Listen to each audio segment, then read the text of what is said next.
Okay, so hey, what's going on, you guys? Welcome back to another episode of the Fortnite Mythbusters. I know already. My daily upload streak that I said earlier this month I was gonna do, yeah, that didn't work out too well. Anyways, guys, in today's episode, we have a whole ton of awesome myths revolving around Fortnite and their new update. A snow map, snowman, literally so many new items. So if you do have a myth you would like me to test in the next or future episodes, make sure to go down in the comments and drop a comment of that myth for a pretty good chance to be featured. Also, while you're down there, don't forget to leave a like if you do enjoy today's video at any moment. Let's see if we can smash 2,500 likes. That would be awesome. And subscribe, turn on those post notifications to never miss another video. Anyways, guys, without further ado, let's get right on into today's episode. Going straight into the first myth. The first myth is what happens when the supply drop lands on top of a boat. Now, this myth has been highly requested ever since Fortnite Chapter 2 has begun, and I've just never gotten around to doing it, but I decided today a lot of you guys want to see it, so let's see what happens. When I tried this myth out, I did it in a custom matchmaking server, and the supply drop landed on top of my boat, and what sucks is that you can't really drive the supply drop around like a lot of us were hoping. The interesting thing is, though, even though the supply drop is on top of the boat and it's standing still, you're unable to pick it up until you actually get in the boat, move it, have the supply drop land on the regular ground, then hop out and you will finally be able to open it. That being said, it also made me realize that you are unable to actually open up a supply drop while it's in mid-air. So even if you build up to a supply drop and it is going straight past you, you cannot pick it up unless it's on a stable surface. Jumping straight into the next myth. The next myth is, do you take damage from a trap if you are a snowman? Now, Fortnite, they added the sneaky snowman back into the game, and you could this time break them. You could get a snowball. They do a whole ton of damage. We'll be experimenting with those later on in today's video, but you could actually hop in the snowman and run around looking like a snowman like you used to. It's a lot of fun. A lot of people are wondering if the snowman will act like a bush if you are able to take one hit by the trap and not get any damage taken from you, but the spike trap, it still does a whole ton of damage to you. It'll still kill you even if you're standing up or sitting down. What's interesting, though, is if you throw a snowman in front of the trap and you kind of walk up right behind the snowman, the trap, it will not even notice you unless you hop in it. And sometimes even when you hop in the snowman, the trap still won't even register that your player is even there.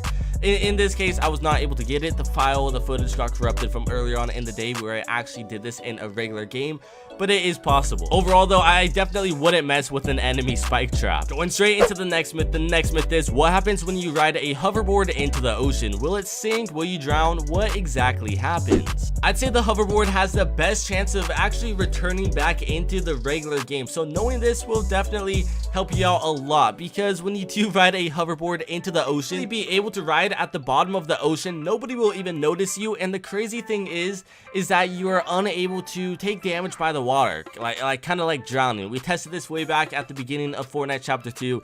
You are actually able to drown if your player does get stuck underwater, but when you're riding a hoverboard down here, it doesn't seem to be the case. To be honest, though, I would be careful where you go in the ocean, because there are some points on the map where you will eventually fall straight through it to your death, and that's the end of you right there. You're not going to be playing in the game much longer if you're underneath the map and you're dead. Overall, though, I would definitely love to see the hoverboards back in the game. I think Epic Games would make it so they would float up at the top, but this is just good to know for now. Jumping straight into the next myth. The next myth is, when hiding in a dumpster, does it only make noise when you're looking around? Surprisingly, not a lot of people utilize these dumpsters hidden around the map as much as they should. You could hide in one of these, and the players, that they won't even know you're there unless, of course, they do hear you. When you run past one of these dumpsters, they make some noise like garbage kind of rumbling around. But honestly, I'm not too sure if that's because of the player inside of the dumpster looking around, maybe watching you run past, or if it automatically does it. When I tried this out, of course, if I'm in the dumpster, it won't make any noise. So I had my friend hop in there, and he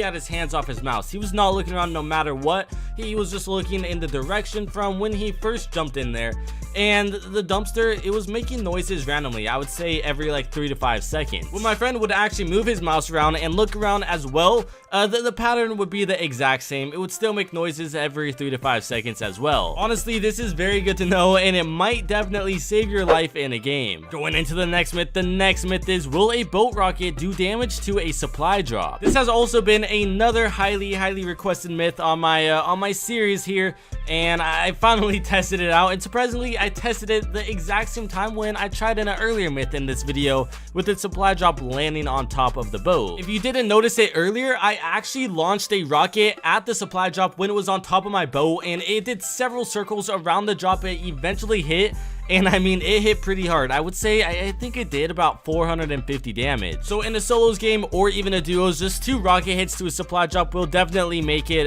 it'll definitely fall down, but I wouldn't suggest shooting a rocket from a boat up to a supply drop in air anyways, because you kind of have to lead. It's like a sniper. I mean, the rocket, it's not hit scan. It's not going to be there immediately, and it'll be still a little bit hard to hit that drop. Overall, something pretty cool to know. Going into the next myth. The next myth is, will you take damage from your own snowball if someone picks it up and throws it back at you? If you don't know already, in game, the sneaky snowman, when you throw them down, of course, it'll be the snowman, but if you break it with your pickaxe or whatever, it'll drop a snowball, which you could then pick up, throw at structures, and do a lot of stuff. I mean, it literally will like 2-hit somebody. When I tried this out, I threw down a sneaky snowman. I broke it, but did not pick up the snowball. I then had the enemy throw the snowball directly at me, and unfortunately, you will still take a ton of damage, even if it is, I guess, quote-unquote, your snowball from the sneaky snowman that you threw down. I mean, this kind of makes sense, because if you think about it, if you open up like a chest or whatever, you get a pump shotgun, then you drop that pump shotgun for something else, and an enemy picks up that pump shotgun, uses it on you, of course, it'll still do damage to you. It's not bound to your character. But I definitely thought this was actually a pretty good myth to test out, and I guess it's good to know to keep in mind. Jumping straight into the next myth. The next myth is, do you run faster while you're holding the brand new lightsaber, or will you run slower than normal? Yesterday, the Star Wars event happened in Fortnite, and I mean, it was pretty cool. A lot of people were disappointed, but now there's lightsabers in Fortnite. It's Infinity Blade V2. When I first tried this out, I ran side by side with my friend. Of course, there's a slight delay from when we started because of Discord voices and whatever, but it seemed like we were running at the exact same time, but I wanted to make sure 100%. So after recording all of this, I ran just regular with a sword and then also without a sword, and I timed it back in my editing software, and it was pretty much the exact same time. This is good to know. I believe in the whole history of Fortnite, there's been like 1 or 2 items, I can't think of it off the top of my head, but they did actually make you slow down when you were carrying them. So actually, now thinking about it, the snowball, that makes you run a little bit slower, but that's kind of expected. The minigun, surprisingly, it also does not slow down your time either. But with the FOV pushed out a whole ton while holding this lightsaber, it definitely feels like you're running way quicker than normal. Going into the next myth, and another highly requested myth. This myth is, can a snowball damage a supply drop? With no doubt about it, the snowball, it's actually pretty overpowered, and when you do throw it at a supply drop, you only need like 1 or 2, and it'll fully break the drop. I've actually seen a couple clips of the snowball where they would throw it like on top of a 1x1 and have multiple sitting there, and then throw the snowball and it'll do like 250 damage immediately. So I have kind of mixed feelings with these snowballs. I mean, they're overpowered in one way, but also they're really not. Let me know down in the comments below what you guys think about the snowballs, because I feel like they really don't fit the pace of Fortnite. But again, not like you could immediately swap to your weapon. You pick it up and you run slower. They're above your head. You know, it kind of has its benefits. Going into the next myth is, what happens when you break the floor underneath a sneaky snowman? When I tried this out, I tried it in creative mode, obviously, because you could spawn in the sneaky snowman. It was just the easiest thing to do, and you could hide in the snowman. It's the exact same as a regular game. So when I did break the floor and it finally fully broke, the snowman, they fell like a regular item would, but the weird thing is when they hit the ground, they all destroyed immediately. I thought it was pretty weird that you could break the snowman with your pickaxe and an actual snowball would fall on the ground, which you could then pick up and throw at something, but when the snowman falls here, it breaks immediately and there's no snowballs left over for you to get. Anyways guys, that's gonna wrap it up for today's video. I hope you have enjoyed. If you have, make sure to leave a like and also subscribe to the channel if you are new. Turn on those post notifications to never miss another video. Anyways guys, I hope you have enjoyed and I will see you all next time. Peace.